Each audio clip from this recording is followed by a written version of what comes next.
जय श्रीराम. हा राहू देत. हा व्यवस्थित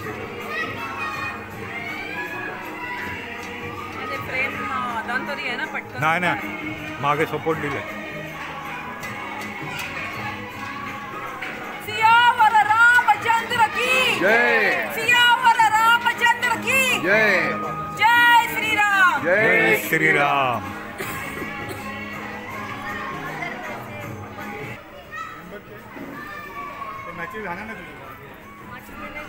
वहाँ पे है ना साईं बाबा पास ही से वाला वो लेकर आइए. हाँ मीन बत्ती.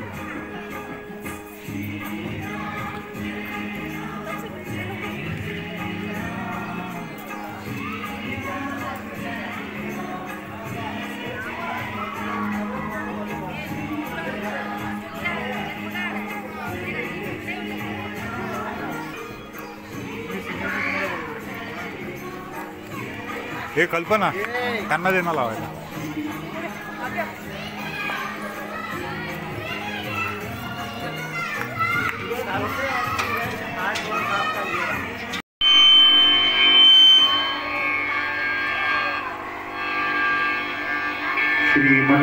श्रीमन्महागणाधिपतये नमः. गं गणपतये नमः. ओम गं गणपतये नमः. प्रभु रामचंद्र भगवान की जय.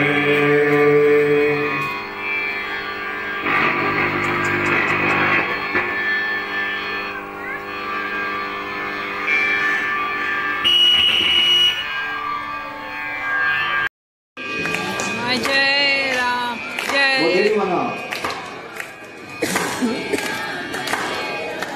जय जय राम. प्रभु श्री राम जय राम जय जय राम. श्री राम जय राम जय जय राम. जय राम जय जय राम.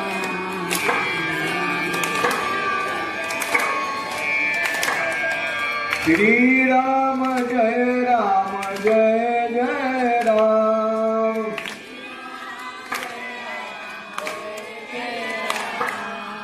श्री राम जय राम जय जय राम.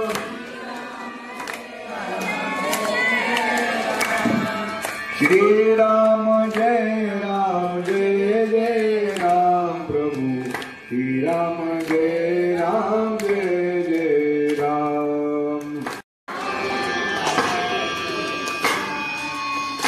हरे राम हरे कृष्ण हरे राम हरे कृष्ण हरे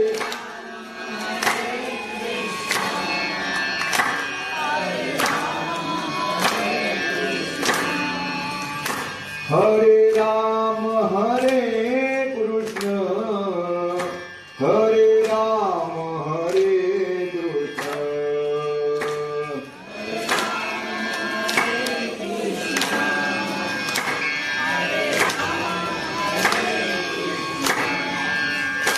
हरे राम हरे कृष्ण हरे राम हरे कृष्ण. हरे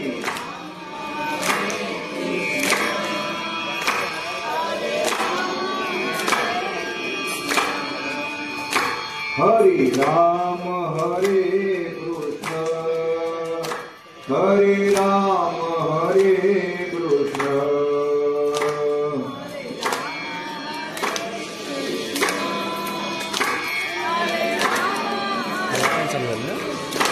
प्रभु रामचंद्र भगवान की जय. पवन सूत हनुमान की.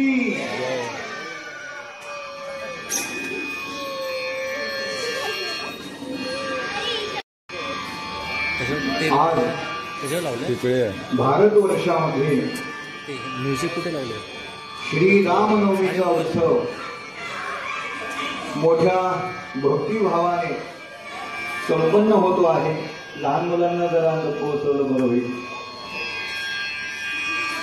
ठिकठिकाणी शोभायात्रा प्रभू रामचंद्रांच्या जन्मोत्सवाचा सोहळा संपूर्ण भारतवर्षामध्ये नाही तर भारताच्या बाहेरही जिथं जिथं आपले भारतीय कामाच्या नोकरीच्या निमित्ताने गेलेले आहेत तिथंही रामनवमीचा उत्सव मोठ्या भक्तिभावाने संपन्न होतो आहे. आपल्याही या मनोरमा गृहनिर्माण सोसायटीमध्ये हा उत्सव मोठ्या उत्साहाने भक्तिभावाने संपन्न होतो आहे. श्री राम प्रभूंच्या कथेचं आयोजन आपण सर्वांनी मिळून भक्तिभावाने या ठिकाणी केलेले आहे.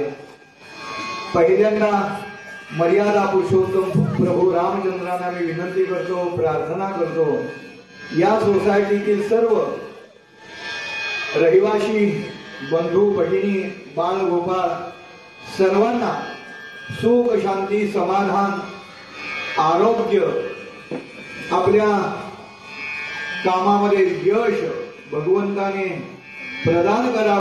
त्यामध्ये असलेला परमेश्वराबद्दलचा भक्तिभाव याही पेक्षा वृद्धिंगत व्हावा, अंतिम प्रभूंची सर्वांच्यावर कृपा छाया व्हावी आणि सर्वांचं जीवन परिपूर्ण धन्य व्हावं अशी मी प्रार्थना करतो. आजच्या या कथेचं आयोजन आपण सर्वांनी मिळून केलेलं आहे, पण त्यातही या सोसायटीचे सन्माननीय अध्यक्ष त्याप्रमाणे माननीय आदरणीय आमचे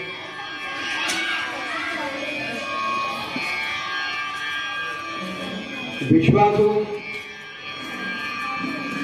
जवळीक असणारे माननीय प्रकाशरावजी ओहोळ यांच्या संपर्कातून माझे ज्येष्ठ गुरुबंधू आदरणीय गणेशरावजी यांच्या संबंधातून इथपर्यंत येणं झालं. पुन्हा एकदा सोसायटीचे माननीय अध्यक्ष, त्यांचे सर्व सहकारी, बंधू भगिनी, बाळ गोपाळ या सर्वांचं या कथेमध्ये स्वागत करून आपण ही कथा प्रारंभ करतो आहोत. भारतवर्षामध्ये नाही तर संपूर्ण जगामध्ये प्रभू रामराय मर्यादा पुरुषोत्तम भगवान राम प्रभू हा संपूर्ण मानव जातीचा एक आदर्श मानला जातो. आजही जगाच्या पाठीवर अनेक संस्कृती आहेत, पण मानवी जीवनाच्या सुख शांती समाधानाचा उत्कर्षाचा प्रश्न ज्यावेळी येतो त्यावेळी आदर्शभूत जीवन म्हणून रामरायांच्या रामराज्याचा आदर्श घ्यावा लागतो.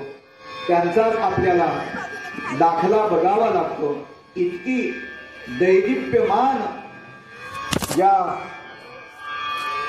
राम प्रभूंच्या कार्याची, त्यांच्या अवताराची श्रेष्ठता आहे. तो अवतार, त्यांची लीला, त्यांचं संपूर्ण अवतार कार्य हे आपल्या मानवाच्या कक्षेमध्ये न येणार आहे. नदेव चरितम चरित या न्यायाने आपल्या आवाक्याच्या बाहेरच्या गोष्टी असल्या तरीही तुमच्या आमच्या जीवनाला योग्य दिशा मिळावी, आपलं जीवन समृद्ध व्हावं, सफल व्हावं, परिपूर्ण व्हावं, एकमेकांमध्ये बंधुभाव निर्माण व्हावा, आपलेपणा निर्माण व्हावा, एक दुसऱ्याविषयी आत्मभाव जागृत व्हावा, यासाठी ही कथा सर्वांना उपयोगी आहे, अवश्य आहे. म्हणून आजही संपूर्ण मानव जातीला रामकथा ही तारणारी आहे, प्रेरणा देणारी आहे. आपल्या सर्वांना समृद्ध करून सर्वांचं जीवन पावन करणारी पवित्र रामकथा आहे. या कथेचा प्रारंभ इतक्या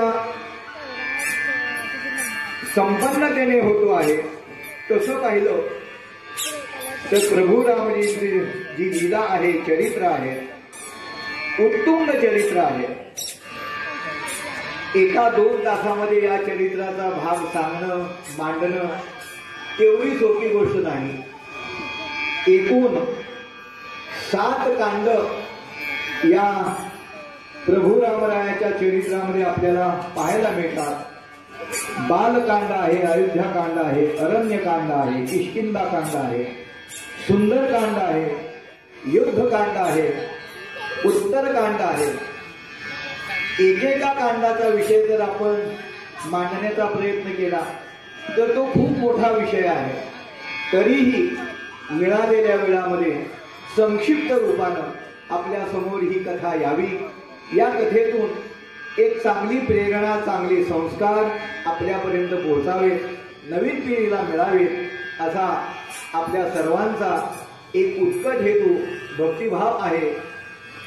तो भक्तिभाव सफल व्हावा त्यासाठी भगवान रामप्रभूंची आपल्यावर कृपाछाया राहावी अशी पहिल्यांदा प्रार्थना करतो.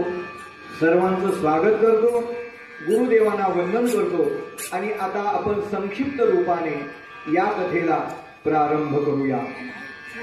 रामायणाची कथा ही उत्तुंग आहे. चरित्रम रघुनाथस्य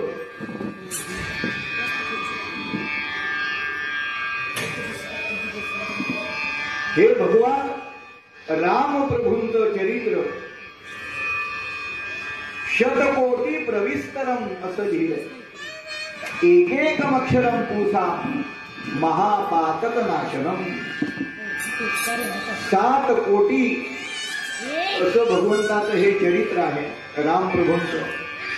एक एक अक्षर हे तुम्हाला पावन करणारं आहे, पवित्र करणारं आहे, मुक्त करणारं आहे. असं दैदिप्यमान चरित्र. या चरित्राचा प्रारंभ जर बघितला तर पहिल्यांदा आपण बघतो की अजराजाचे पुत्र दशरथ राजे अयोध्या नगरीचं संपूर्ण समृद्ध राज्य करीत असताना त्यांना 3 राण्या होत्या. पहिली कौशल्या, दुसरी सुमित्रा आणि तिसरी कैकेयी.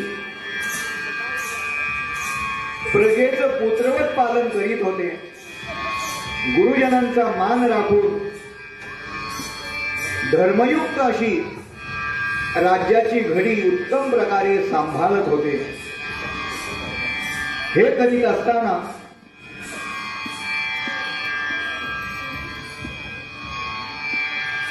सर्व काही समृद्धी, सुख त्यांच्या पदरी होती. तरीही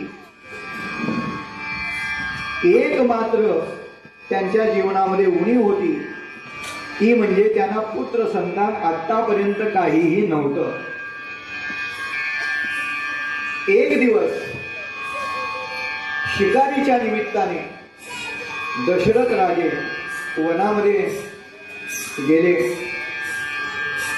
जात असताना कुठेही शिकार मिळाली नाही.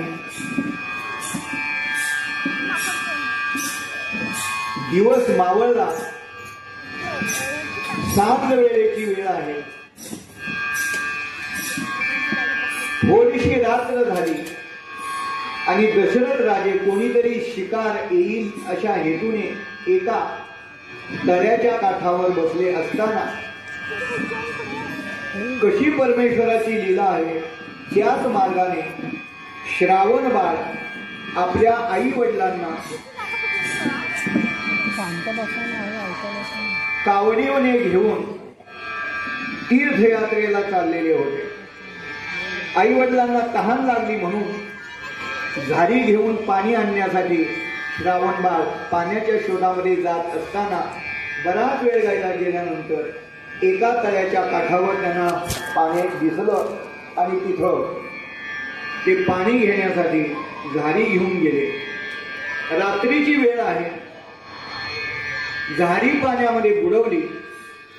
पाण्यामध्ये बुडवल्यानंतर झारीचा बुडबुड असा आवाज आला. कोण आहे काय आहे असं काहीही दशरथाला दिसलं नाही रात्रीची वेळ असल्यामुळे. पण दशरथ राजे युद्ध कौशल्यामध्ये धनुष्यबाण चालवण्यामध्ये इतके प्रवीण होते की ज्या दिशेने आवाज येईल त्या दिशेने जर बाण चालवला तर तो बाण बरोबर त्या सावजाचा प्राण घेत होता. ते सावज बरोबर टिपत होता.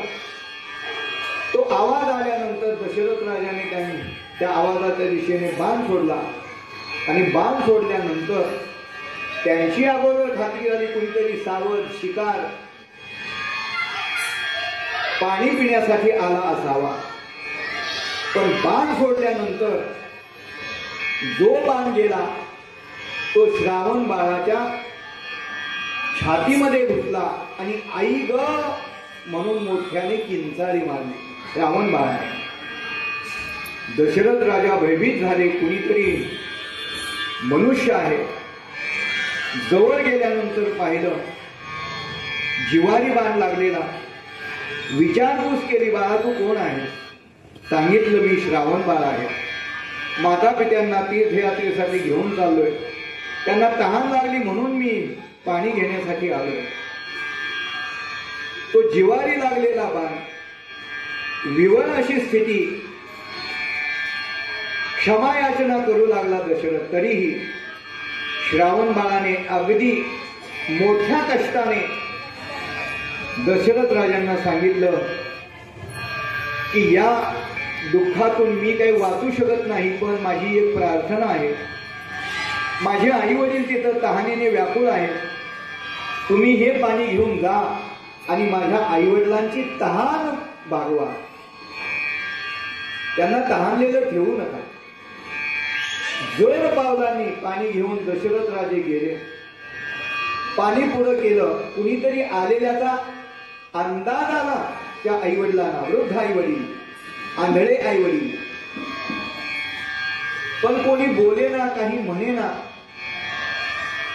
पहिल्यांदा त्यांना वाटलं की श्रावण बाळाला इतक्या रात्री आपण पाठवलं म्हणून श्रावण बाळ आपल्यावर रागवला असावा, इतकं कष्ट दिलं म्हणून, त्रास दिला म्हणून. ते वडील म्हणू लागले, बाळा तू आमच्यावर रागवला का रे? आम्ही इतक्या रात्री तुला पाणी आणायला पाठवलं म्हणून. तरीही दशरथ राजे काहीही बोलले नाही. कारण जर मी बोललो आणि श्रावण बाळ नसून मी दुसराच कोणीतरी आहे हे जर त्यांना समजलं तर ते पाणी पिणार नाही आणि तहानलेल्या अवस्थेमध्ये ते व्याकुळ होतील म्हणून दशरथ राजे काही बोलत नाही. पाणी पुढं केलं तरी पाणी घेईना. शेवटी आई वडिलांनी सांगितलं, सांग तू कोण आहेस? का बोलत नाही? माझा बाळ आहे का तू, का दुसरा कुणी आहे? असं निश्चयाचं बोलणं ऐकलं. त्यावेळी दशरथ राजाने जे काही घडलेला वृत्तांत सांगितला. नजर चुकीने चुकून माझा बाण लागून आपला बाण मृत्यूमुखी पडलेला आहे. हे पाणी आपण प्या. हे शब्द ऐकल्याबरोबर त्यांचं दुःख अनावर झालं आणि श्रावणा श्रावणा असं करून ते शोक करू लागले. अतीव दुःखाने व्यतीत झाले आणि सांगितलं, दशरथा तू आमच्या मुलाला आमच्यापासून हिरावून घेतला आहेस. त्याच्या मृत्यूला तू जबाबदार झालेला आहेस. पण लक्षात ठेव, तुला सुद्धा असं पुत्रवियोगानं मरावं लागेल, तसा तुला मृत्यू होईल अशी शापवाणी ऐकली आणि श्रावणाच्या आईवडिलांनी आपले प्राण सोडले. इकडे दशरथ राजा आपल्या राजधानीमध्ये अयोध्येला आले. ती शापवाणी सारखी त्यांच्या कानामध्ये घुमत होती. पण जरी शाप असला तरी दशरथ राजाला खात्री झाली की हा शाप असला तरी सुद्धा ज्या अर्थी यांनी मला पुत्र शोकाने तुझा मृत्यू होईल असं सांगितलं, त्या अर्थी मला पुत्र संतान होणार आहे आणि तो मनामध्ये आनंदित झाला. ज्यांना मूल नाही घरात संतती नाही, त्यांचं दुःख काय असतं हे आपल्याला सांगता येणार नाही. पुढे देवदानवांच्या युद्धामध्ये स्वर्गात देवांनी दशरथ राजांना युद्धामध्ये मदत करण्यासाठी बोलवलं. आपला दिव्य रथ घेऊन, सोबत कैकेयीला घेऊन, कैकेयी आवडती राणी होती. दशरथ राजे स्वर्गामध्ये गेले. तुंबल युद्ध झालं. त्या युद्धामध्ये एक बाण दशरथ राजाच्या रथाच्या कण्याला लागला, कणा मोडला. आता रथ कोसळणार. अशा अवघडीच्या वेळी कैकेयी ही तितकीच पराक्रमी होती, धीरोदत्त होती. तिनं रथामधून खाली उडी मारली. रथाचा कणा आपल्या हातामध्ये धरला आणि रथ सावरला. दशरथ राजांनी घनघोर युद्ध करून देवांना विजय मिळवून दिला. देवांचा विजय झाल्यानंतर मागे वळून दशरथ राजे बघतात तर कैकेयी रथामध्ये नाही. कैकेयी आहे कुठं पाहिल्यानंतर कैकेयीने रथाचा कणा आपल्या हातामध्ये घेऊन रथ सुरक्षित ठेवला. दशरथ राजे रथातून खाली उतरले आणि अशा अवघडीच्या प्रसंगी तू मला मदत केली. आणि पत्नीचं कर्तव्य आहे बरं का, पतीला सर्वतोपरी मदत करावी, त्यांचं मनोगत सांभाळावं, तर आपल्या घरामध्ये आपल्या जीवनामध्ये आनंद होतो. पतिदेव व्रताः अखंडा सा पतिव्रता. दशरथ राजे खुश होऊन प्रसन्न होऊन कैकेयीला म्हणतात, तुझ्यामुळं आज मला हा विजय, देवांना विजय मिळवला. सांग तुला काय पाहिजे ते माग, मी तुला प्रसन्न आहे. 2 वर मी तुला देतो, तू पाहिजे ते माग. कैकेयी अति कुशल होती, हुशार होती. ती म्हणते, महाराज आपण तुम्ही मला 2 वर देत आहात, पण योग्य वेळी आणि योग्य क्षणी हे वर मी मागून घेईन. नक्की आपण त्या वरांना द्या असं वचन घेतलं. देवांना विजय मिळवल्यानंतर देवाचे गुरु बृहस्पती दशरथाजवळ आले. त्यांची स्तुती केली, पराक्रमाची स्तुती केली. वा, आपला पराक्रम हा तिन्ही भुवनामध्ये श्रेष्ठ आहे. क्षेमकुशल विचारलं. घराची सर्व चौकशी केली मुलाबाळांची. त्यावेळी दशरथ राजे हात जोडून बृहस्पतींना सांगतात, सर्व काही समृद्धी आहे, सुख शांती आहे, पण एक उणीव जीवनामध्ये आहे. पुत्रहीनस्य मे राज्यम सर्वम दुःखाय कल्पते. मला मूलबाळ संतान अजूनपर्यंत नाही. त्या दुःखाने माझ्या जीवनामध्ये कुठेही आनंद मला मिळत नाही. बृहस्पतींनी प्रसन्न होऊन सांगितलं, हे राजा तू जा आणि आपल्या नगरीमध्ये जाऊन पुत्र कामेष्टी यज्ञाचं आयोजन कर.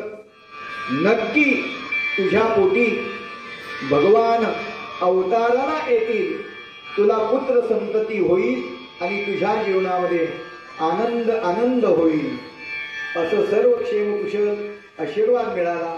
इकडे आले, अयोध्या नगरी पुत्र कामेष्टी यज्ञाचं आयोजन केलं. यथासांग पुत्र कामेष्टी यज्ञ पार पडल्यानंतर स्वतः अग्नी नारायण प्रसाद घेऊन समोर उपस्थित झाले. वशिष्ठ महामुनी त्यांचे कुलगुरू त्यांनी सांगितलं, हे प्रसाद तिन्ही राण्यांना द्या. तिन्ही पहिल्यांदा प्रसाद कौसल्येला दिला. कौसल्येला प्रसाद पहिल्यांदा दिल्यानंतर कैकेयी ही आवडती होती. पुन्हा सुमित्रेला दिला, पुन्हा कैकेयीला दिला. कैकेयी थोडी नाराज झाली. प्रसाद भक्षण करण्याऐवजी ती थोडी हट्टाने बसली. तिला सांगितलं गेलं की तुम्ही हा प्रसाद वेळ न घालवता भक्षण करा. पण तिने हट्ट केला. तेवढ्यात एक घार आली आणि कैकेयीच्या हातातला प्रसाद घेऊन गेली. कैकेयीला अतिशय दुःख झालं. पण कौसल्या माता आणि सुमित्रा माता या अतिशय उदार अंतःकरणाच्या, पवित्र अंतःकरणाच्या होत्या. त्या म्हटल्या, कैकेयी काही चिंता करू नको, आमच्यातला प्रसाद आम्ही तुला देतो.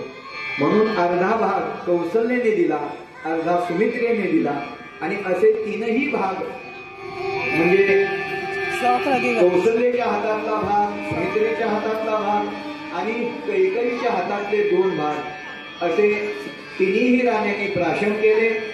यथाकाल त्यांना गर्भधारणा झाली.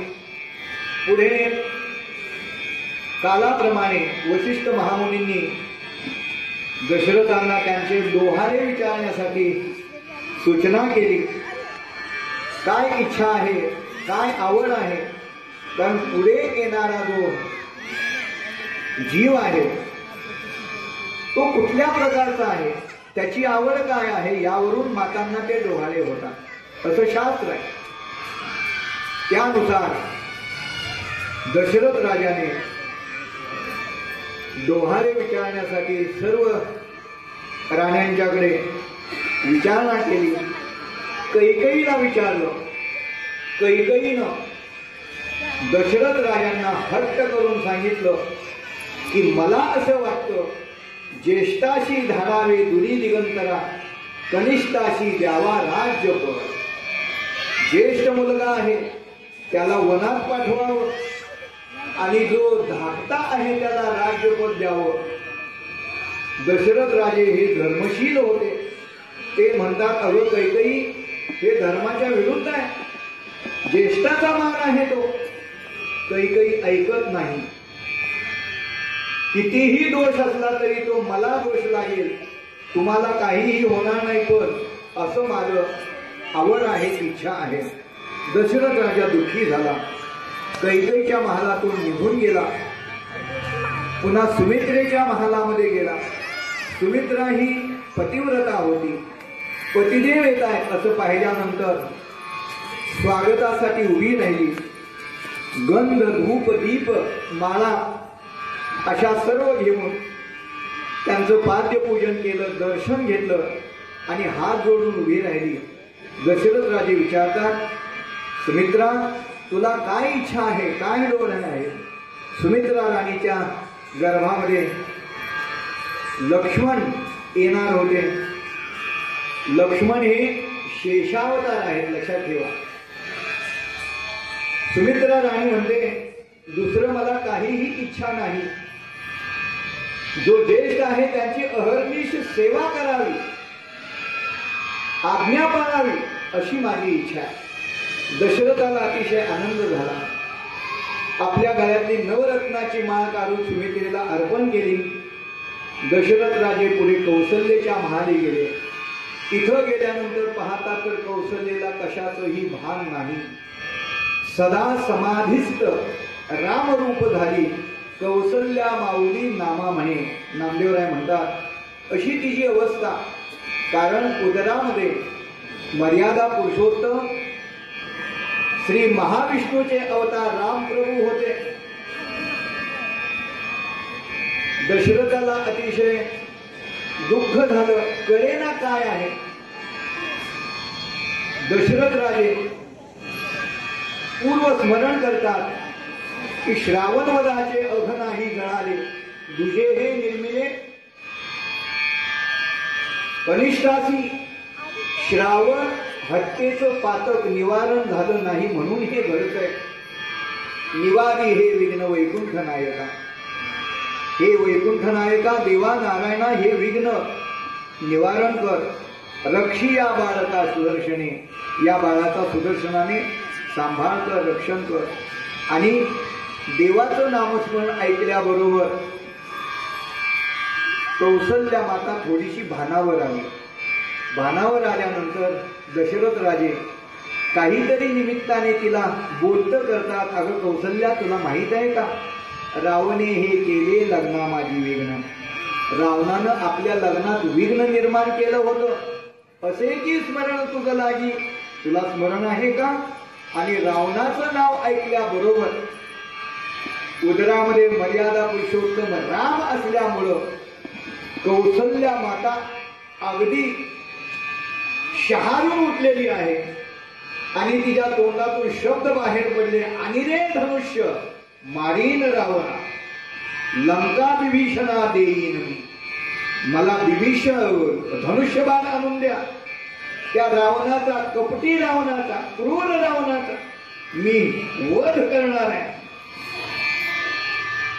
लंकेपुढे मोठे माधवीन रण, लंकेपुढे मोठं युद्ध करण्याची माझी आवड आहे. हे पाहिल्यानंतर आणखीन चिंतित झाले. वशिष्ठांना आमंत्रण केलं. वशिष्ठ महामुनींनी पाहिलं ते त्रिकालज्ञानी होते. साक्षात विष्णू अवताराला येत आहेत. हात जोडून दर्शन करतात. तरीही दशरथाला काही कळत नाही. वशिष्ठ महामुनी दशरथाला सांगतात, अरे दशरथा, काळजी करू नको. जो परमात्मा तिन्ही भुवनाचा सांभाळ करतो, सर्वांचं भरण पोषण करतो, तोच परमात्मा कौशल्याच्या उदरी अवताराला येणार आहे, जन्म घेणार आहे. तो धन्य आहे. अयोध्येतले लोक धन्य आहेत. त्या प्रभूचं सर्वांना दर्शन होणार आहे अशी विश्वासाची खात्री वशिष्ठांनी दशरथाला दिली. पुढे यथाकाल तिन्ही राण्यांना प्रसव वेदना होऊ लागल्या. पहिल्यांदा आजच्या दिवशी चैत्र शुद्ध नवमीच्या दिवशी, शुक्ल पक्ष हे नवमी, उभे सुरवर योगी, गण गंधर्व सर्व काही देवदेवता देवाच्या, नारायणाच्या, श्री विष्णूच्या स्वागतासाठी उपस्थित आहे. चैत्र महिना होता. उत्तम हा चैत्र मास, ऋतू वसंताचा दिवस, शुक्ल पक्ष हे नवमी, उभे सुरवर व्योमी, माध्यानासी दिनकर, माध्यानीचा काळ आहे. सूर्यदेव स्वागतासाठी क्षणभर स्थिर झालेले आहेत.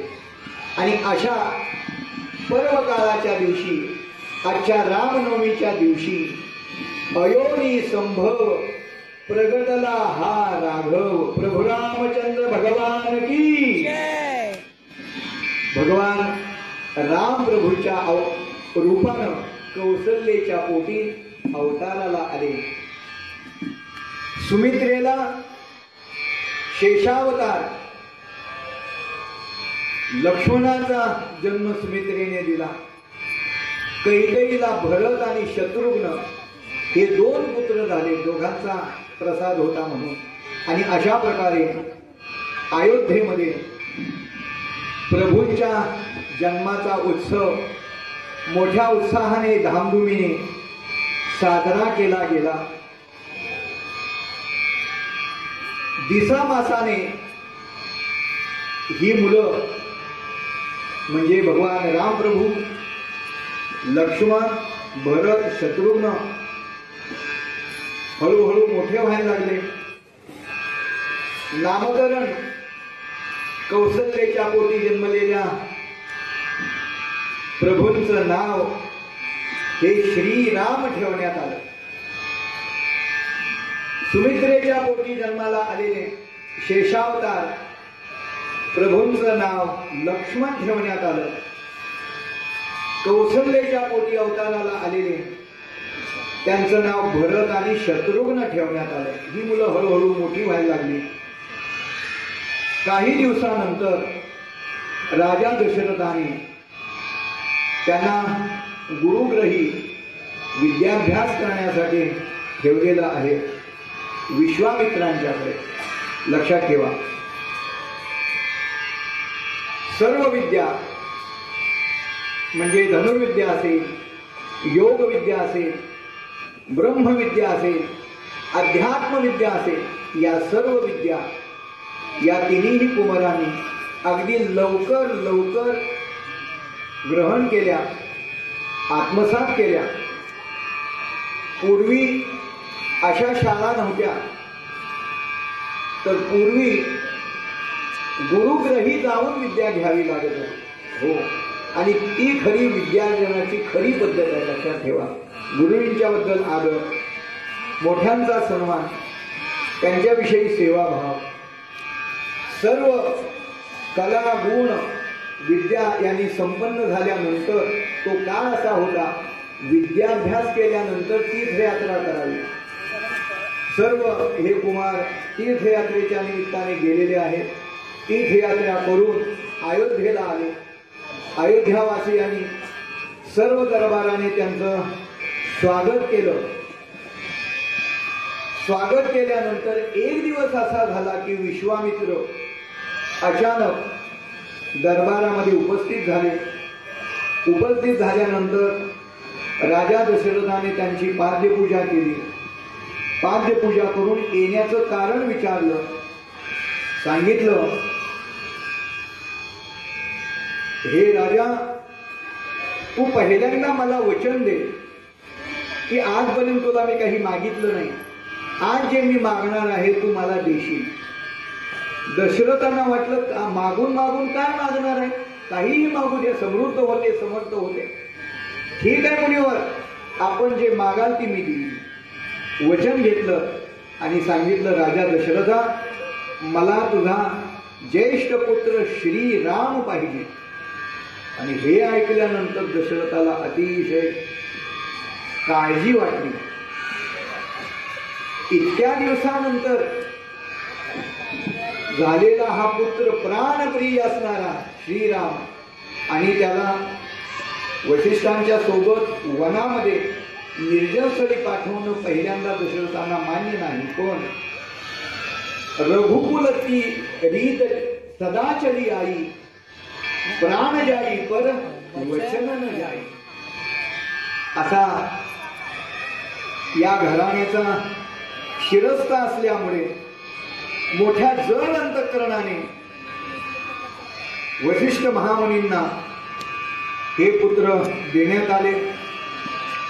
विचारलं, ह्या पुत्रांचा आपण कशासाठी मागणी करता आहात? विश्वामित्रांनी सांगितलं, माझे यज्ञ याग यांचं रक्षण करण्यासाठी. कारण यज्ञामध्ये आहुती देत असताना राक्षस येतात, यज्ञाचा विध्वंस करतात, त्रास देतात. म्हणून यज्ञाचं रक्षण करण्यासाठी मी यांना घेऊन जातो. घेऊन गेले. जात असताना सोबत वशिष्ठ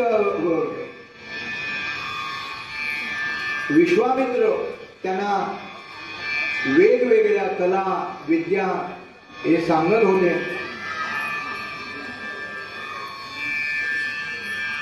जो भाग सूक्ष्म आहे, काही अस्त्रविद्या आहे, शस्त्रविद्या आहे, ती सांगत चालले होते. तेवढ्यात वाटेत ताटिका नावाची एक राक्षसी समोर आली. ही ताटिका म्हणजे दुसरी तिसरी कोण नाही, रावण, कुंभकर्ण, विभीषण यांची बहीण ताटिका. महाभयंकर अशी ती राक्षसी नव्हती. ही राक्षसी समोर आल्याबरोबर प्रभूंनी अतिशय असा दिव्य बाण चालवून त्या ताटिकेचा वध केला. आणि वध केल्यानंतर विश्वामित्रांना खात्री झाली की मी ज्या कार्यासाठी प्रभू रामचंद्रांना घेऊन चाललेलो आहे, खरोखर माझी निवड योग्य आहे. पुढे गेले. यज्ञ आहुती मंत्रांचा जय जयकार होऊ लागला. यज्ञ यथासांग पार पडून विश्वामित्रांचं इथे साध्य झालं. काही दिवसानंतर यज्ञ सफल झाल्यानंतर एक दिवस मिथिला नगरीचे राजे जनक यांच्याकडून विश्वामित्रांना जनक नगरीमध्ये येण्याचं आमंत्रण मिळालं. आमंत्रण मिळालेलं असताना विश्वामित्रांनी सोबत श्रीराम, लक्ष्मण यांना सोबत घेतलं आणि मिथिला नगरीकडे प्रयाण करतात. वाटेत एक शिला पडलेली होती, मोठी शिला होती.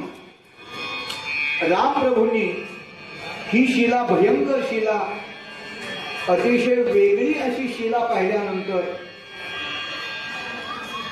विश्वामित्रांना विचारलं, मुनिवर, गुरुदेव, ही शिला काय आहे? विश्वामित्रांनी शिलेची कहाणी पूर्व इतिहास सांगितला. ही शिला दुसरी तिसरी कोणी नाही तर अहिल्या, शापित अहिल्या रूपानं ही शिला इथं पडलेली आहे असं सांगितल्यानंतर विश्वामित्रांनी सांगितलं, हे प्रभू, जोपर्यंत तुमच्या पायाचा स्पर्श या शिलेला होत नाही तोपर्यंत या शिलेचा उद्धार होणार नाही. म्हणून तुम्ही या शिलेला पदस्पर्श करा. आणि पदस्पर्श झाल्याबरोबर दिव्य अहिल्या माता त्या ठिकाणी उपस्थित झालेली आहे, प्रगट झालेली आहे. या अहिल्या मातेचा इतिहास पाहिला. गौतम ऋषीची महासाध्वी पट्टराणी पतिव्रता माता, पण इंद्राने फसवून गौतम ऋषीचं रूप घेऊन अहिल्या मातेचा एक दिवस विनयभंग केला. गौतम ऋषी स्नानाहून परत आले तर पाहतात तर इंद्र त्यांच्या आश्रमातून झोपडीतून बाहेर जाताना दिसला. आत गेल्यानंतर त्यांना हे सर्व वृत्तांत कळालं. गौतम ऋषींनी शाप दिला की तू शिळा होऊन पडशील. अहिलेनं विनंती केली, माझा काय दोष आहे? पतीच्या रूपानं कोण आलं काय आलं मला काहीही कळालं नाही. माझा काय त्यामध्ये दोष आहे? माझी काही चूक नाही. मला उशाप द्या, यातून माझी सुटका करा, मला क्षमा करा. गौतम ऋषी हे अतिशय प्रखर विद्वान, इतकेच मोठे सामर्थ्यवान होते. सांगितलं पुढे राम अवतारामध्ये प्रभू तुला परस्पर्श करतील आणि त्यावेळी तुझा उद्धार होईल. अहिल्या मातेचा उद्धार झाला. मिथिला नगरीमध्ये हे वसिष्ठ महामुनी राम लक्ष्मण पोचलेले आहेत. इथं सीता मातेच्या स्वयंवराचा मोठा थाटमाट उत्सव चालू होता. सीता माता ही सामान्य कोणी नाही, साक्षात धरणी मातेची दिव्य कन्या आहे.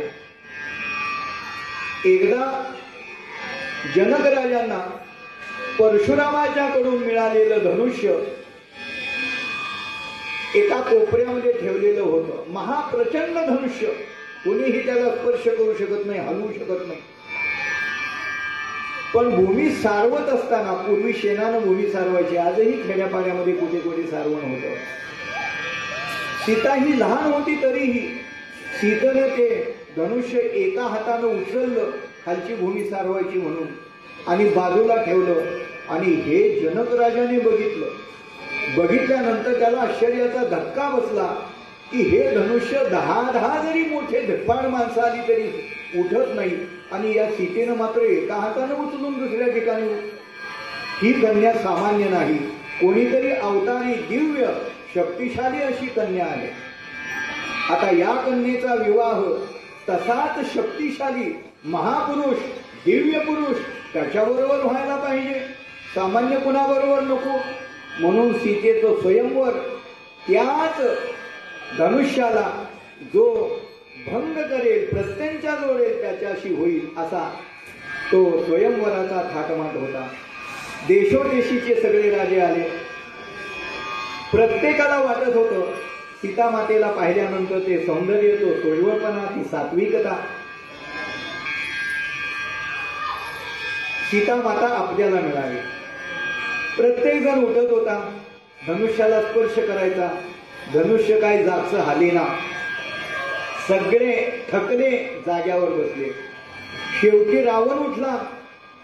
रावणाला शक्तीचा अतिशय मोठा अभिमान होता. मी कैलास पर्वत हलवलाय, हे एवढंसं धनुष्य काय माझ्यासाठी, असं त्याला वाटत होतं. तो मोठा दौलात ऐटीत आपल्या आसनावरून उठला आणि धनुष्याकडं निघाला. सगळे दरबारी मंडळी बघतायत. रावणाने धनुष्याला कसं तरी उचलण्याचा प्रयत्न केला, पण उचलण्याच्या प्रयत्नामध्ये रावण खाली कोसळला आणि धनुष्य त्याच्या अंगावर पडलं, छातीवर पडलं. रक्ताच्या उलट्या झाल्या रावणाला, अपमानित झाला, लज्जित झाला, शक्तीचा अभिमान केला. रावण लज्जित होऊन आपल्या आसनावर बसला. विश्वामित्र ऋषींना हाच संकेत मिळून त्यांनी आपल्या सोबत आणलेले प्रभू श्रीराम यांना खून केली. आपण धनुष्य त्याला प्रत्यंचा जोडा. प्रभू रामराय उठलेले आहेत. सर्व दरबारी मंडळींना नमस्कार केला, गुरुदेवांना नमस्कार केला, माता पित्यांना मनोमन नमस्कार केला, पहिल्यांदा धनुष्याला नमस्कार केला आणि गुरुदेवांचं आपल्या कुलदैवताचं स्मरण करून धनुष्यबाण एका हातामध्ये डाव्या हाताने उचललं आणि उजव्या हाताने प्रत्यंचा जोडण्याचा प्रयत्न करणार तेवढ्यात काळकन मोठा आवाज झाला आणि धनुष्य भंग पावलं. आणि धनुष्य भंग पावल्याबरोबर सर्व दरबारी मंडळींनी टाळ्या वाजवून प्रभू रामरायाचं स्वागत केलं. खरोखर हेच दिव्य पुरुष सीतेसाठी योग्य आहे. सीतेला आनंद वाटला, जनक राजांना आनंद वाटला, सर्व मिथिला नगरीला आनंद वाटला आणि ठरलेल्या नियमाप्रमाणे जो कोणी धनुष्य भंग करेल त्याला सीता माता वरमाला घालेल. या नियमाप्रमाणे सीतेनं प्रभू रामरायाला वरमाला घातली. रामरायाने सीतेला वरमाला घालून दोघाचा विवाह संपन्न झाला. पुढे लक्ष्मणासाठी सुमित्रा हिची निवड झाली. ही वार्ता अयोध्येला कळवण्यात आली. अयोध्येहून राजा दशरथ, तिन्ही राण्या कौसल्या, सुमित्रा, कैकेयी, सगळी वराडी मंडळी अयोध्यावासी आले. थाटामाटामध्ये विवाह संपन्न झाला. सर्व म्हणजे चारही कुमार म्हणजे आपले मुलं आणि सुना यांना घेऊन दशरथ राजे अयोध्येला आलेले आहेत आणि सर्व अयोध्यावासियांनी त्यांचं स्वागत केलं. वाटेत परशुराम भगवंताची भेट झालेली आहे. क्षेमकुशल विचारून त्यांचाही योग्य सन्मान झाला. अशा प्रकारे इथं बालकांड समाप्त झालेलं आहे. प्रभू रामचंद्र भगवान की जय. पुढे अयोध्या कांड येतं. अयोध्या कांडामध्ये दशरथ राजांना एक दिवस सुचलं, जराकर्णमुळी सांगू आले गोष्टी, मृत्यूची भेटी जवळी आले. दशरथ राजांच्या कानाजवळचा एक केस पांढरा झालेला दिसला. तो केस पाहिल्यानंतर दशरथ राजे विचार करतात, आता आपली आयुष्य मर्यादा उतरत्या वयाला आपण चाललो. हा राज्यकारभार मुलांच्या हाती सोपवून आपण आपल्या आत्मकल्याणासाठी तपश्चर्या करावी, एकांतात राहावं असा विचार येऊन हा विचार पहिल्यांदा दरबारी मंडळींना, अयोध्यावासी जे धुरीण होते त्यांना, परिवारातील सर्वांना सांगण्यात आला. प्रभू रामरायाला हे सांगितलं गेलं आणि प्रभू रामरायाचा राज्याभिषेक करावा अशी दशरथांना इच्छा निर्माण होऊन राज्याभिषेकाची तयारी सुरू झाली. इकडे तयारी सुरू झाल्यानंतर कैकेयीच्या मनात आतापर्यंत काहीही नाही, पण मंथरा नामक तिची दासी होती. इकडे देवदेवता विचार करतात की हे महाविष्णूचे अवतार राम जर अयोध्येमध्ये राजकारभारात गुंतले तर राक्षसांचा नायनाट कोण करणार? कुंभकर्ण, रावण यांचा नायनाट कसा होणार? ऋषी मुनींचं रक्षण कसं होणार? ही धरणी पापमुक्त कशी होणार? म्हणून देवदेवतांनी कलीला पाचारण करून काहीतरी मनामध्ये कल्पना निर्माण करण्याचं कार्य त्याच्यावर सोपवलं. कधी न मंथरेच्या डोक्यामध्ये प्रवेश केला. मंथरा ही कैकेयीची दासी आहे, विश्वासू दासी. मंथरा सांगते, कैकेयी माता, अहो राणी सरकार, तुम्हाला काही माहित आहे का? प्रभू रामरायाच्या राज्याभिषेकाचा विचार चालू आहे. आता राज्याभिषेक होईल. कैकेयी म्हणते, चांगली गोष्ट आहे. दशरथ राजांचा, अयोध्यावासियांचा निर्णय आहे. ती म्हणते, तुम्हाला काही कळतं का?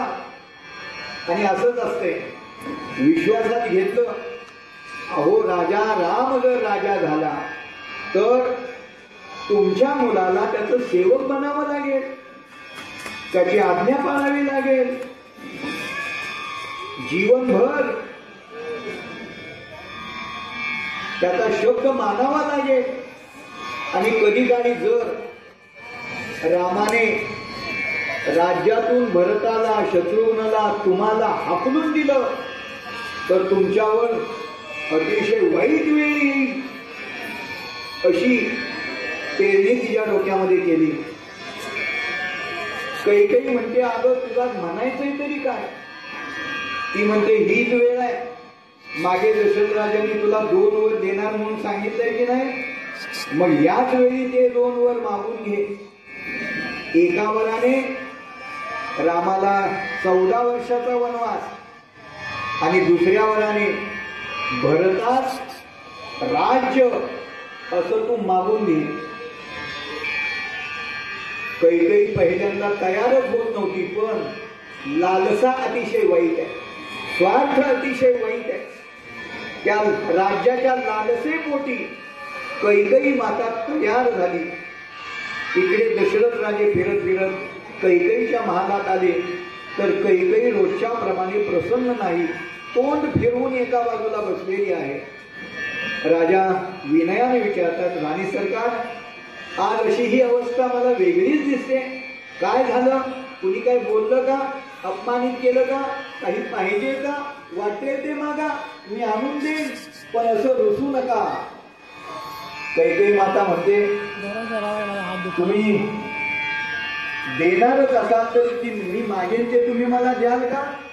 कैकेयी माता म्हणते, तुम्ही मागाल ते मी देईन, पण रुसवा सोडा, आनंदी व्हा. राज्याभिषेकाचा विचार आहे उद्या. कैकेयी माता म्हणते, बघा तुम्ही मला वचन द्या. वचनामध्ये बोललं आणि सांगितलं, मागे तुम्ही मला 2 वर देणार होते ना, आत्ता मला ते 2 वर पाहिजे. राजा दशरथाला थोडं आश्चर्य वाटलं, पण आता वचनात बोललंय ना, आता काय करायचं? सांगितलं, ठीक आहे, मी रघुवंशातला राजा आहे, प्राण गेले तरी माझा शब्द मी मागे घेणार नाही.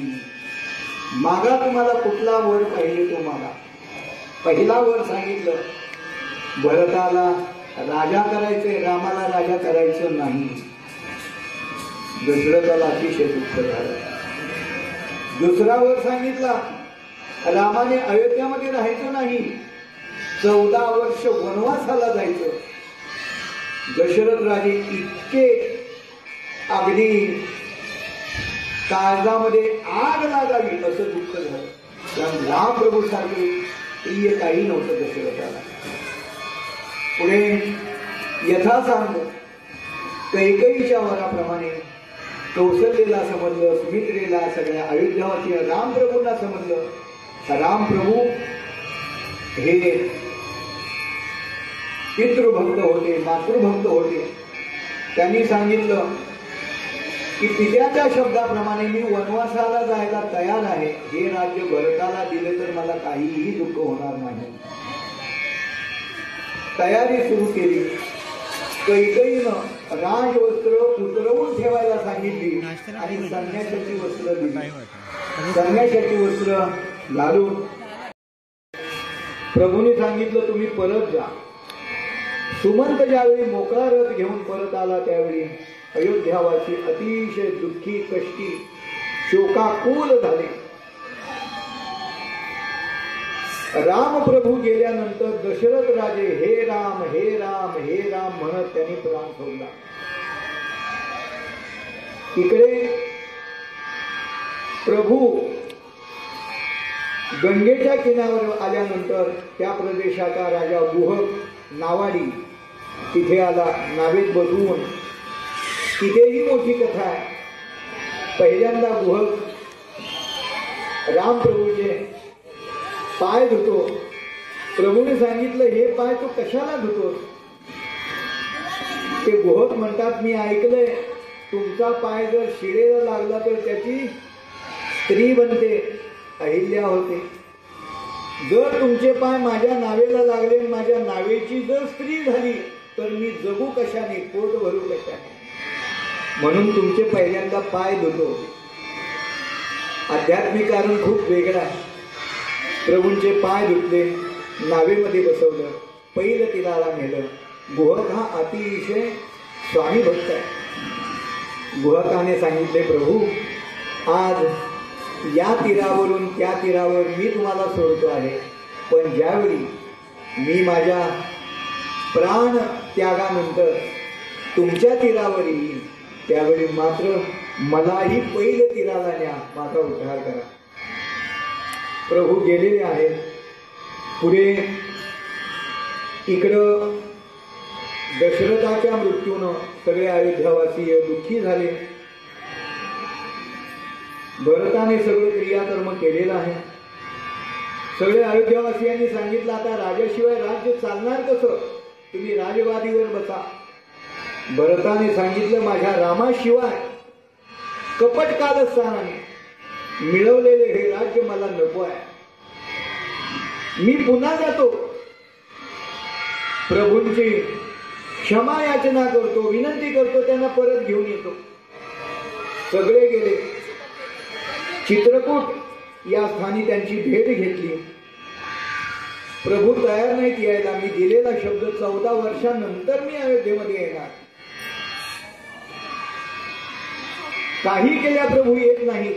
भरताने सांगितले, प्रभू तुम्ही येत नसाल तर माझी विनंती आहे, तुमच्या पादुका मला द्या, खडावा मला द्या, त्या मी राजसिंहासनावर ठेवेन आणि तुमचा सेवक म्हणून राज्य चालवेन.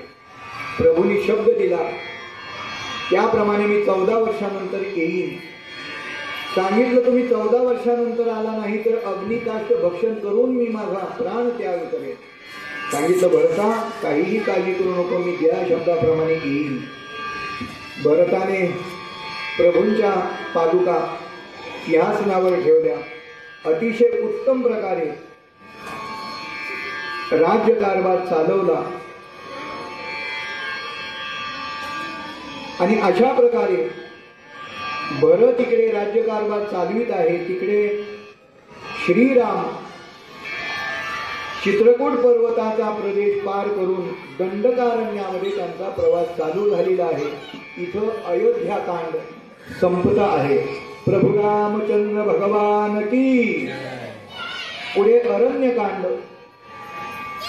रामप्रभू दंडकारण्यातून प्रवास करत असताना ऋषीमुनींची भेट होते, ऋषीमुनींची सेवा होते, त्यांच्याकडून मार्गदर्शन होतं, काही विचार त्यांना ग्रहण करता येतात. ऋषीमुनींच्या संकेताप्रमाणे पुढे पंचवटीमध्ये म्हणजे आपल्या नाशिकला हा सगळा भाग दंडकारण्याचा आहे बरं का. एक छोटीशी पर्णकुटी बांधून तिथे राहतात. तिथं राहत असताना एक दिवस शूर्पणखा ही अतिशय सुंदर रूप घेऊन येथे. लक्ष्मण अतिशय क्रोधायमान होता, रागीट होता. लक्ष्मणानं ओळखलं आणि शूर्पणखेचं कान नाक कापून विटंबना करून तिला परत पाठवलं. शूर्पणखा गेली. कुंभकर्ण रावण यांना ते सगळं स्वरूप दाखवलं. सांगितलं, पंचवटीमध्ये एक देवी आहे, अतिशय रूपवान आहे. त्या दिव्य पुरुषांनी माझी ही विटंबना केलेली आहे. त्यांचा सूड घेण्यासाठी हे रावण राजा भाऊ होता तिचा. तू त्या देवीचं स्त्रीचं हरण कर, ती तुला शोभण्यासारखी आहे. रावण सुद्धा कामी पुरुष होता, लोभी होता, मतलबी होता, क्रूर होता. रावणाला तिचं म्हणणं पटलं. पुढे प्रवास करत असताना खर दूषण या राक्षसाचाही प्रभूंनी लक्ष्मणाने वध केला. एक दिवस सकाळची वेळ आहे. रामप्रभू, सीता माता, लक्ष्मण झोपडीत आहेत आणि एक दिव्य दृश्य सीतेला पाहायला मिळालं. एक हरिण सुवर्ण मृग म्हणजे सोन्याचं रूप घेऊन तिथे बागडत असताना पाहिलं. हे हरिण कोण होतं? रावणाने आपला मामा मरीची त्याला सांगितलं सीतेचं हरण करायचंय, तुम्ही सुवर्ण मृग होऊन तिथे जा. सीता त्या सुवर्ण चोडीची अपेक्षा करेल. झुलवत तुम्ही रामाला लांब घेऊन जायचं, मी सीतेचं हरण करेन. अशी योजना. पहिल्यांदा मरीची तयार नाही. तो म्हणतो राम सामान्य नाही, तो दिव्य पुरुष आहे, अवतारी पुरुष आहे, हस्त पुरवावा लागतो. प्रभू सांगतात लक्ष्मणा, तू सीतेचं रक्षण करण्यासाठी इथं थांब. प्रभू त्या हरणाच्या मागे जातात. ते मायावी हरिण असल्यामुळं झुलवत झुलवत प्रभूंना लांब घेऊन जातो. प्रभू कंटाळून एक दिव्य बाण सोडतात. तो दिव्य बाण त्याच्या जिव्हारी लागतो. हरिण कोसळतं, पण कोसळत असताना त्याने एक माया केली, कुटील कारस्थान केलं. लक्ष्मणा धाव, लक्ष्मणा धाव, सीते धाव अशी करून किंचाळी मारली. ही हाक सीतेच्या कानावर आल्यानंतर सीता म्हणते माझे प्रभू संकटात आहे, तुम्ही जा आणि त्यांचं रक्षण करा, मदत करा. लक्ष्मण म्हणतात काळालाही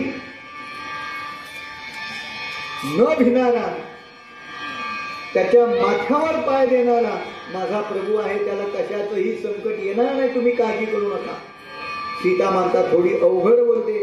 तुमच्या मनात माझ्या प्रभूच्या नंतर माझी लालसा निर्माण झाली का, म्हणून तुम्ही इथून जात नाही का, असं जिवारी बोलणं गेल्यानंतर जड अंतकरणाने लक्ष्मण बाहेर पडले. पण बाहेर पडताना एक रेषा आखली. सांगितलं वहिनी या रेषेच्या बाहेर जाऊ नका. जोपर्यंत तुम्ही रेषेच्या आत आहे तोपर्यंत कोणाचीही हिंमत नाही की तुम्हाला हात लावण्याची, तुम्हाला कुठलं संकट येण्याची. तिकडे लक्ष्मण गेलेला आहे. इकडे रावणाने साधूचं संन्याशाचं रूप धारण केलं आणि ओम भिक्षां देही असा टाहो त्या झोपडीच्या बाहेर ओढला. पाहते तर कुणी एक संन्यासी भिक्षा मागतो आहे. अतिथी देवो भव या न्यायाप्रमाणे भिक्षा दिली पाहिजे. सीता माता पाहते तर लक्ष्मण रेषेच्या बाहेर जाता येणार नाही, म्हणून ती म्हणते साधू बाबा तुम्ही या आणि भिक्षा घेऊन जा, मला या रेषेच्या पुढे जाता येणार नाही. रावण त्या रेषेच्या जवळ यायला लागला तर त्या रेषेतून अग्नीच्या ज्वाळा निर्माण व्हायला लागल्या. रावणाची हिंमत चालेना पुढे जायची, जळून खाक होईल मी. रावण म्हणतो माई मी भिक्षुक आहे, तुम्हाला भिक्षा द्यायचीच असेल तर या रेषेच्या बाहेर येऊन द्या, अन्यथा मी निघालो, विनमुख होऊन चाललो आणि विनमुख अतिथी गेला तर आपले पुण्य घेऊन जातो, अशी त्यावेळची धारणा आजही आहे. सीता माता नजर चुकीने अनवधानाने थोडीशी पुढे झाली रेषेच्या आणि तोच डाव साधून रावणाने सीतेचं हरण केलं. आकाश मार्गाने तो तिला घेऊन चालला. वाटेत जटायूनं रावणाशी मोठं युद्ध करून सीतेचं रक्षण करण्याचा प्रयत्न केला. पण रावण महाबलशाली असल्यामुळं जटायूचे पंख छाटले.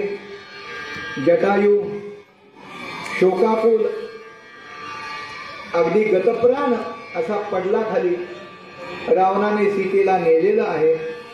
जाता जाता खून कळावी म्हणून सीतेनं आपल्या अंगावरचे जे काही अलंकार होते ते टाकायला सुरुवात केली, जेणेकरून प्रभू शोध घेत येतील. नेलेलं आहे लंकेमध्ये, नेल्यानंतर अशोकवनामध्ये सीतेला ठेवलं. इकडे प्रभू त्या मायावी मरीचीचा वध करून मागे येतात, झोपडीमध्ये येतात. कुठे आहे माझी सीता, कुठे आहे माझी सीता, कुणी हरण केलं माझ्या सीतेचा, असा शोक करायला लागले. विचारू लागले, झाडांना विचारू लागले, वेलींना विचारू लागले.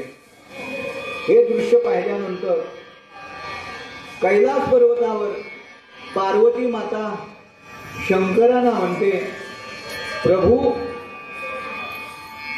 हे तर तुमचं आराध्य दैवत, पण महादेव रामाचा नामजप करतात, भजन करी महादेव,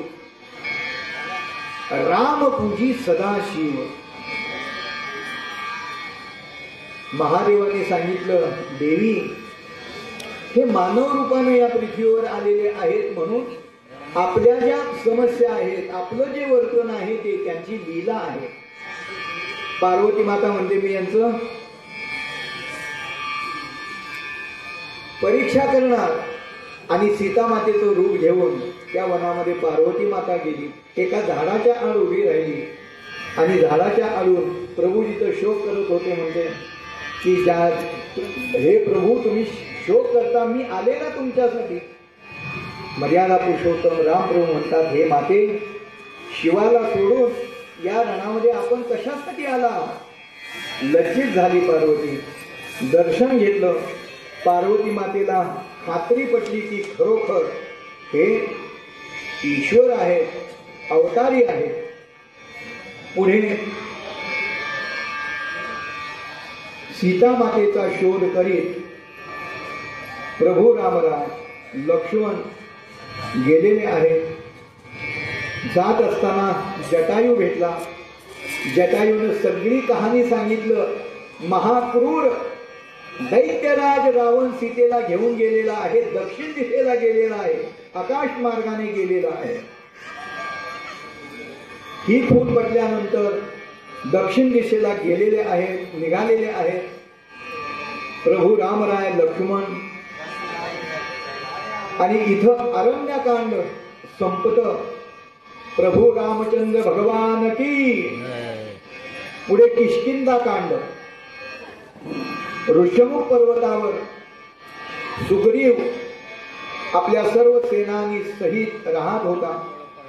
हे दोन वीर येताना पाहिल्यानंतर सुग्रीवाला चिंता वाटली की हे कुणीतरी आपल्यावर स्वारी करण्यासाठी, आपला नाश करण्यासाठी आलेत का.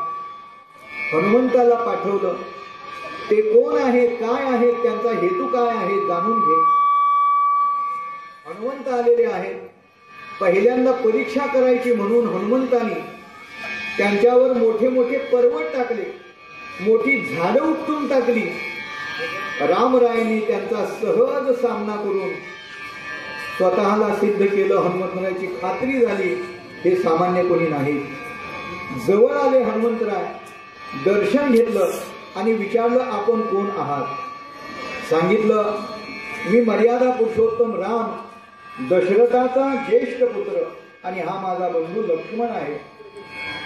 माझी भार्या सीता इथं हरण रावणाने केलेला आहे आणि तो दक्षिण दिशेला घेऊन गेलेला आहे. तिच्या शोधासाठी आम्ही चाललेलो आहोत.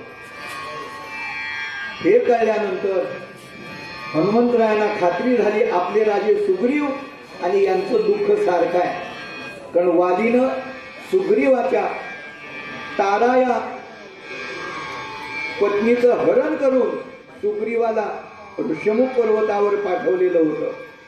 दोघांची मैत्री करून घेतली, भेट करून घेतली आणि सुग्रीवाने सीता शोधाच्या कार्यामध्ये मदत करण्याचं वचन देऊन आता दोघांमध्ये मैत्री निर्माण झाली. सगळे वानरवीर हनुमान दक्षिण दिशेच्या सागराकडे निघालेले आहेत. असं मध्ये वालीचा वध करण्यात आला आणि सुग्रीवाला त्याचं राज्य देऊन टाकलं त्याची पत्नी देऊन टाकली आणि प्रभू सर्व वानर सेनेसहित आता लंकेकडे दक्षिण दिशेला चाललेले आहेत. तिथं किष्किंधा कांड समाप्त झालेलं आहे. प्रभू रामचंद्र भगवान की. पुढे सुंदरकांड येतं. सुंदरकांडामध्ये आता नेमकं सीतेला कुठं ठेवलंय हे कुणालाच माहित नाही. संपाती हा दिव्य दृष्टीचा होता. त्याने दिव्य दृष्टीने पाहिलं तर सीतेला अशोक वनामध्ये ठेवलेलं आहे. हा वृत्तांत सुग्रीवाला रामप्रभूंना हनुमंतरायांना सांगितल्यानंतर हा इतका मोठा समुद्र पार करून जावं लागेल, रावणाच्या तावडीतून सीतेला सोडवावं लागेल असा विचार करून हा सागर पार करून सीतेचा शोध कोण करणार असा विचार निर्माण झाल्यानंतर हे दुसरं कोणीही करू शकत नाही, तर एकदा हनुमानच हे कार्य करू शकतो असं सांगितल्यानंतर हनुमान जय श्रीराम असा घोष करून सीतेच्या शोधासाठी निघालेले आहेत. तत्पूर्वी सीता मातेला मी रामाचा सेवक आहे असं कसं करणार, तिची खात्री कशी पटणार, यासाठी रामाने आपली मुद्रिका सोबत दिलेली होती. हा सर्व समुद्र पार करून हनुमंतराय लंकेमध्ये पोहोचलेले आहेत. लंकेमध्ये लंका अतिशय विशाल स्वरूपाची, रात्रीचा समय आहे. सगळे लंकावासी झोपेमध्ये आहेत. हनुमंतराय या घरावरून त्या घरावर, त्या घरावरून त्या घरावर उड्या मारत, खिडकी उघडत, दरवाजा उघडत सीतेचा शोध करतात. सीता कुठे आहे. एक ठिकाण हनुमंतरायांना असं मिळालं की ज्या ठिकाणी त्या दरवाजाच्या समोर तुळशी वृंदावन आहे. आतमध्ये श्रीराम श्रीराम श्रीराम असा जप ऐकू येतो आहे. कुणीतरी वैष्णव या ठिकाणी आहे अशी खात्री पडून ज्यावेळी पाहिलं ते होतं विभीषणाचं घर. प्रभू तिथून हनुमंतराय तिथून गेलेले आहेत. दरबारामध्ये गेले. रावण एका सेविकेला सांगत होता की सीता माता ही अशोक वनामध्ये आहे, तिला कुठल्याही प्रकारे समजावून सांगा, भीती दाखवा, प्रलोभन दाखवा, या लंका राज्याची तू महाराणी होशील अशा प्रकारे तिला विवश करा असं तो सांगत होता. यावरून हनुमंतरायांची खात्री पडली की सीता मातेला अशोक वनामध्ये ठेवलंय आणि त्या दासीच्या मागे मागे हनुमंतराय अशोक वनामध्ये पोहोचलेले आहेत. अशोक वनामध्ये पोहोचल्यानंतर तिथं सीता माता एका विशाल अशोक वृक्षाच्या खाली श्रीराम श्रीराम श्रीराम असा जप करीत विकल अवस्था, अन्न घ्यायचं नाही, पाणी घ्यायचं नाही, कशाचंही भान नाही, अशा विकल अवस्थेमध्ये पाहायला मिळाली. हनुमंतरायांनी आतापर्यंत सीतेला पाहिलेलं नाही. मी रामाचा सेवक आहे कसं कळणार म्हणून वरूनच ओंजळीमध्ये बरोबर ती रामाची मुद्रिका टाकली आणि मुद्रिका हातात पाहिल्यानंतर माझ्या रामप्रभूंची मुद्रिका कोणी आणली असं पाहतात वर एक छोटस वानर सीता मातेला दिसलं. वर पाहिल्यानंतर नजर भेट झाली. हनुमंतराय खाली उतरले, दर्शन घेतलं.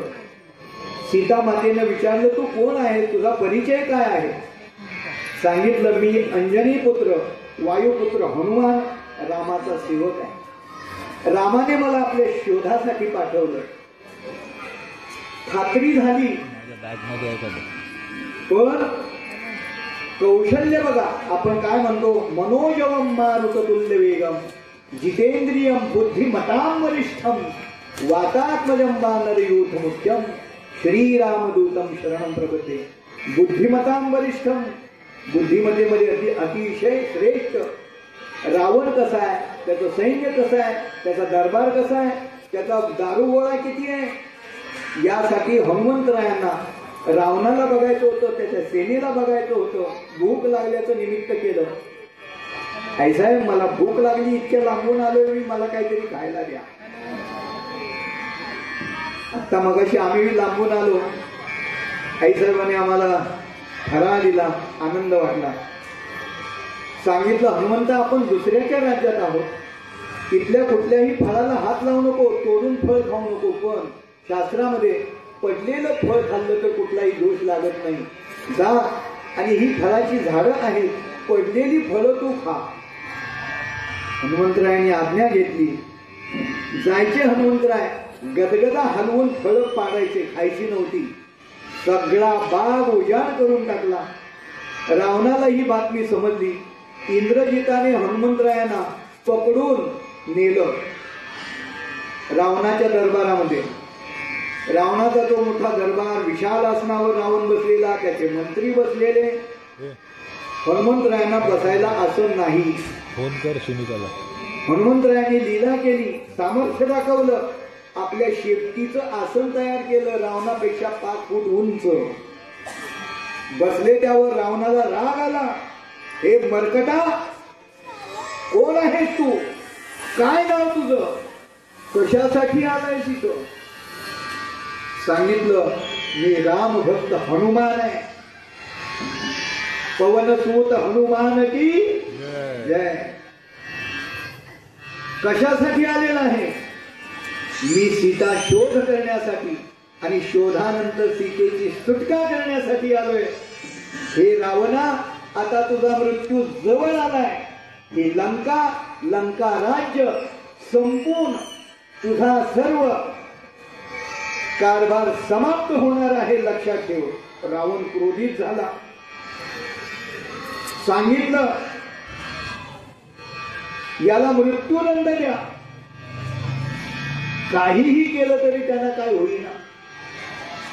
विचारलं हे माकडा, तुझा मृत्यू कशामध्ये आहे.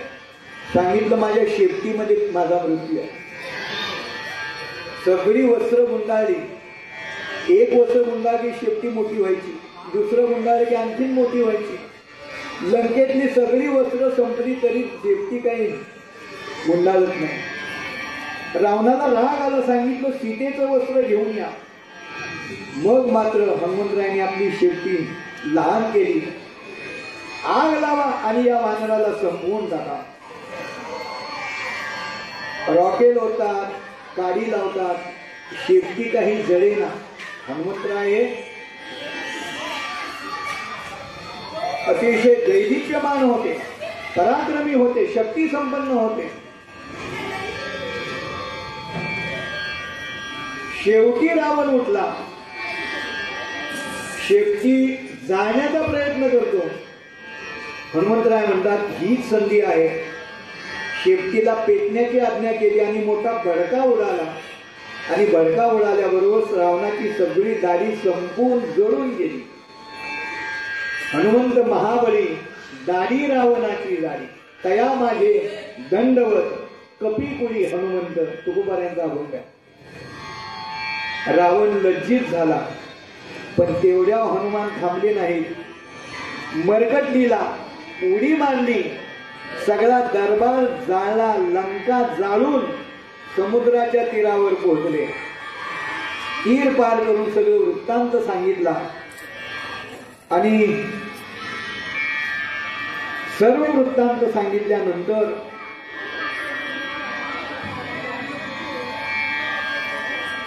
आता युद्ध करण्याशिवाय पर्याय नाही असा विचार झाला. अंगदाने शिष्टाई करण्याचा प्रयत्न करून युद्ध थांबवण्याचा, सीतामातेची सुटका युद्ध न होता व्हावी यासाठी प्रयत्न केला. पण काही प्रयत्न यशस्वी झाला नाही. आणि या ठिकाणी सुंदरकांडाची समाप्ती होते. प्रभू रामचंद्र भगवान की. पुढे युद्धकांड. सगळी वानर सेना रामराय सागराच्या तीरावर येतात. हा सागर पार करून लंकेमध्ये कसं जायचं हा विचार आल्यानंतर नळ जो वानरवीर होता त्याला एक वरदान होतं की तुझ्या हाताने दगड करतील. त्या नळाने सांगितलं मोठे पर्वत दगड घेऊन या. आणि मग नळ त्या दगडाला स्पर्श करायचा, पाण्यामध्ये टाकायचा. अशा प्रकारे पूल बनवला ज्याला सेतू असं म्हणतात, राम सेतू. त्या पुलावरून सर्व वानर सेना लंकेमध्ये पोहोचलेली आहे. लंकेमध्ये पोहोचल्यानंतर विभीषणाने हे सर्व पाहिलं. विभीषणाने आपला भाऊ रावणाला विनंती केली की रामाचं सामर्थ्य मोठं आहे, ते साक्षात महाविष्णू आहेत, तू त्यांच्याशी वैर करू नकोस. रावणानं ऐकलं नाही, उलट विभीषणाला दरबारातून हाकलून दिलं. घर भेदी आहेस असं म्हणून अपमानित केलं. विभीषणाने रामरायाची शरणागती पत्करली. राम प्रभूंना शरण आला विभीषण. रामसेना लंकेमध्ये प्रविष्ट झाली. युद्धाला सुरुवात झाली. युद्धाला सुरू झाल्यानंतर एक रावणाचा महावीर युद्धामध्ये गतप्राण व्हायला लागला. सगळे महावीर एक एक करून संपायला लागले. इंद्रजित युद्धासाठी आला. इंद्रजित आल्यानंतर मात्र त्याने घनघोर युद्ध केलं, पण कुणालाही इंद्रजित आटपेना. कारण त्याला वर होता की जो 14 वर्ष निराहारी आहे त्याच्याच हातून तुला मरण येईल, इतरांच्या नाही. मग लक्ष्मणाने मोठ्या कौशल्याने एका दिव्य बाणाने इंद्रजिताचा वध केला. पुढे कुंभकर्ण युद्धासाठी आला. राम प्रभूंनी त्याचाही निपात केला. सर्व वीर आपले मरण पावले हे लक्षात आल्यानंतरही सुडाची भावना रावणाच्या मनातून जाईना. अतिशय विनंत्या केल्या, काहीही केलं, आता तरी तुम्ही रामाला शरण जा अशी मंदोदरी सांगते, तरीही ऐकत नाही रावण. कामातुरानांना भयम न लज्जा असं म्हणतात. त्याप्रमाणे मंदोदरीला उलट राम जाऊन सांगतो की सर्वांनी प्रयत्न केले, आता तू जा आणि सीतेला कसंही करून तिचं मन वळव, राणी होण्यासाठी तयार कर, या लंकेची राणी होशील असं प्रलोभन दाखव. मंदोदरी माता तयार होत नाही. रावण युद्धासाठी येतो. युद्धासाठी आल्यानंतर रावणाने एक दिव्य बाण सोडला. तो लक्ष्मणाला लागला. जी शक्ती लागली त्यामुळे लक्ष्मण मूर्छित पडला. रामप्रभूंना अतिशय दुःख झालं की पहिल्यापासून आजपर्यंत ज्याने माझं प्राण रक्षण केलं, संरक्षणासाठी तत्परतेने सेवा केली, असा प्राणप्रिय माझा लक्ष्मण शक्ती लागून आता मूर्छित पडलेला आहे. सुषेण या वैद्याला बोलवलं. सांगितलं काय करावं. सांगितलं वनौषधी द्रोणागिरीवर आहे, ती आणल्याशिवाय लक्ष्मण यातून वाचणार नाही.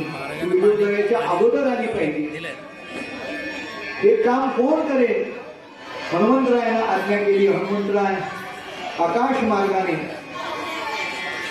ती वनौषधी आणण्यासाठी गेले.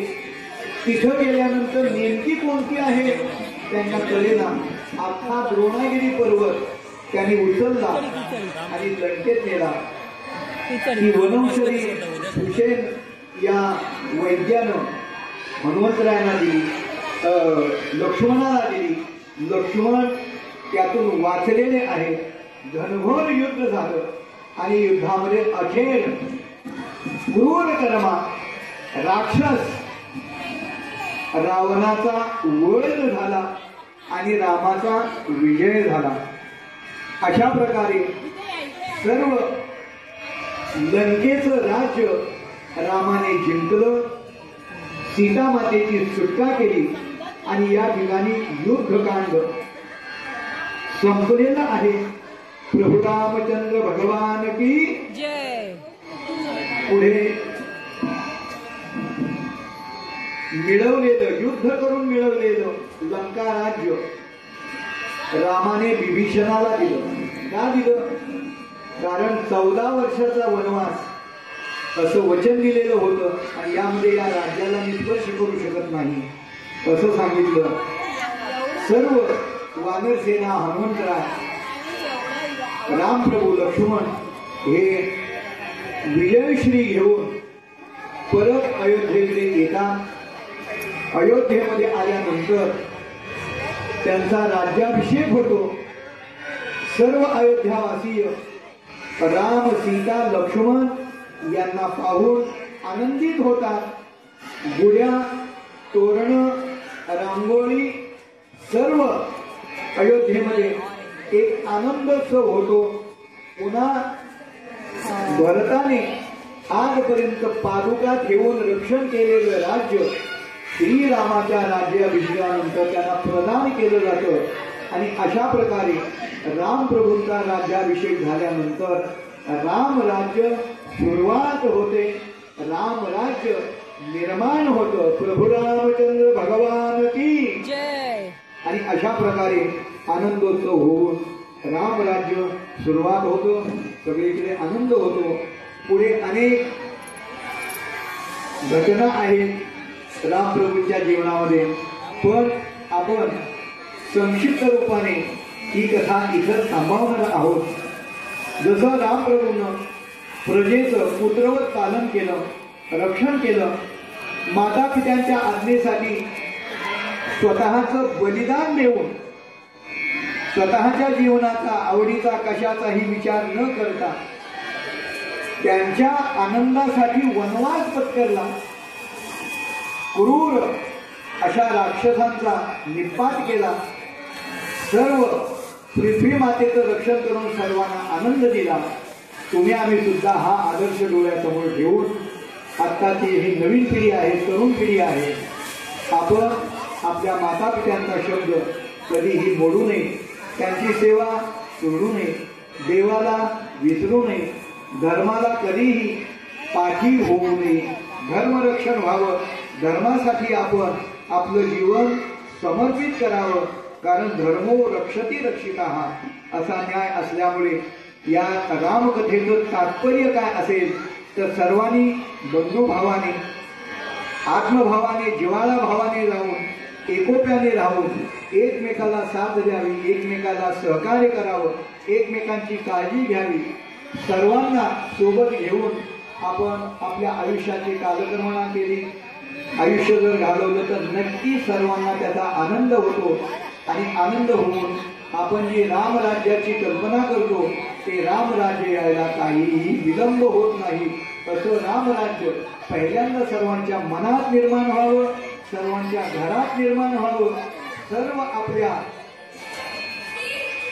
पृथ्वीवर निर्माण होऊन सर्व जीव जंतू, मानव आनंदित, शांती, समाधानी व्हावेत अशी प्रभू रामचंद्रांना प्रार्थना करूया.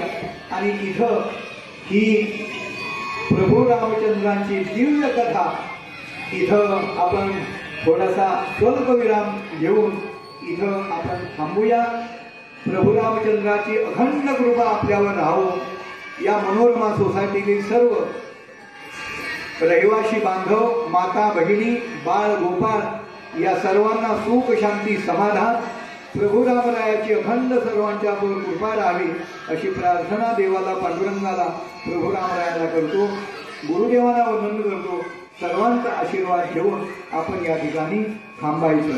पुंडलिक वरदा हरिविठ्ठल श्री ज्ञानदेव तुकाराम पंढरीनाथ भगवान की जय. मौली ज्ञानेश्वर महाराज की जय.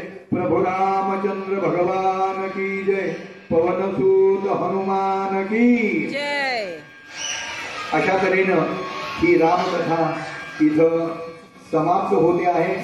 आता आपण आरती करायची आहे. आरतीसाठी एक पंचारती घेऊन या आणि जे कोणी ज्येष्ठ श्रेष्ठ आहेत त्यांनी आरतीसाठी उभं राहा. हे संस्कार मिळावेत.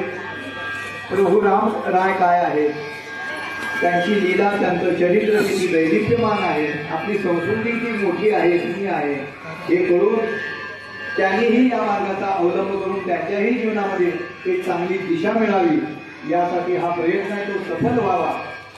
बालगोपाळांना आनंद मिळावा, माता बहिणींना एक नवी दिशा, प्रेरणा मिळावी, हा या कथेचा हेतू आहे. श्रीराम जय जय राम.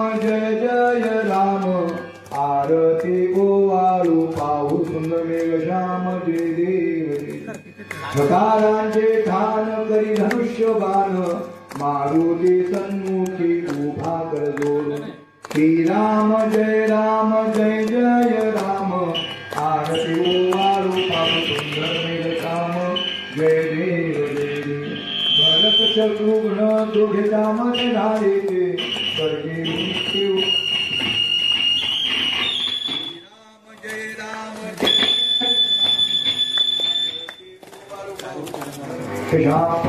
जय देव रत्न खचित मणी गवर्णो काय मोठे. आरती गोवाळू सौदावनाचे ओटे. श्रीराम जय जय राम. आरती गोवाळू पाहू सुंदर मेघ श्याम जय देव जय देव. विष्णुदास नामा म्हणे मागतो तुके. आरती गोवाळू पाहू सीतापतीचे. श्रीराम जय जय राम. आरती गोवाळू पाहू सुंदर मेघ श्याम जय देव जय देव.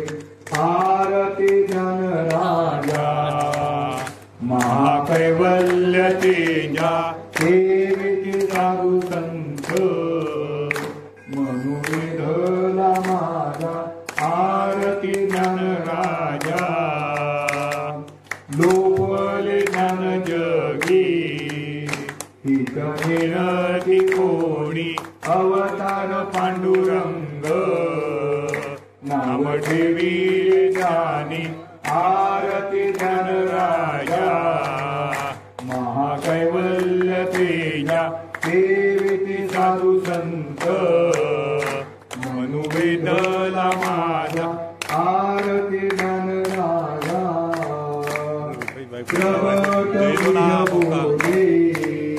विश्वब्रह्मची गेले राम जनार्दनी.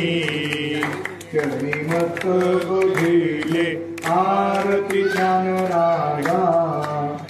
महाकैवल्य तेजा सेविती साधू संत. मनुवेधला माझा आरती ज्ञान राजा. आरती तुकारामा.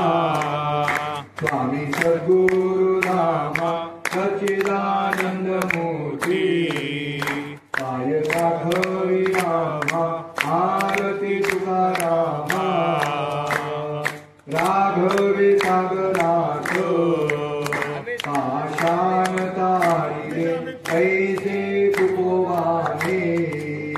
अभंग रचिले आरती तुकारामा. स्वामी सद्गुरु रामा सच्चिदानंद मूर्ती. पाय राघवी रामा. आरती तुकारामा. तुकिता तुलने श्री ब्रह्म तुकासी आले.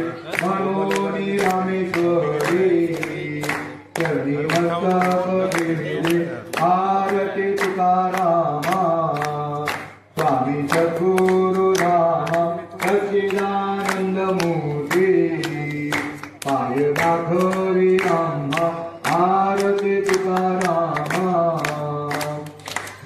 वंदीन चरण डोळ्यान पाहिन रूप तुझे प्रेमे आलिंगनानंद पूजन भावे वाळीन म्हणे नमा त्वमेव माता पिता त्वमेव बंधु सखा त्वमेव विद्या त्वमेव सर्वं मम देव कायेन वाचा मनसेन्द्रियं वा बुद्धात्मना वा प्रकृति वा करोमि यज्ञं सकलं परस्मै नारायणामि समर्पयामि राम राम राम हरे हरे हरे कृष्ण कृष्ण कृष्ण हरे हरे हरे राम राम राम हरे हरे हरे कृष्ण कृष्ण कृष्ण हरे हरे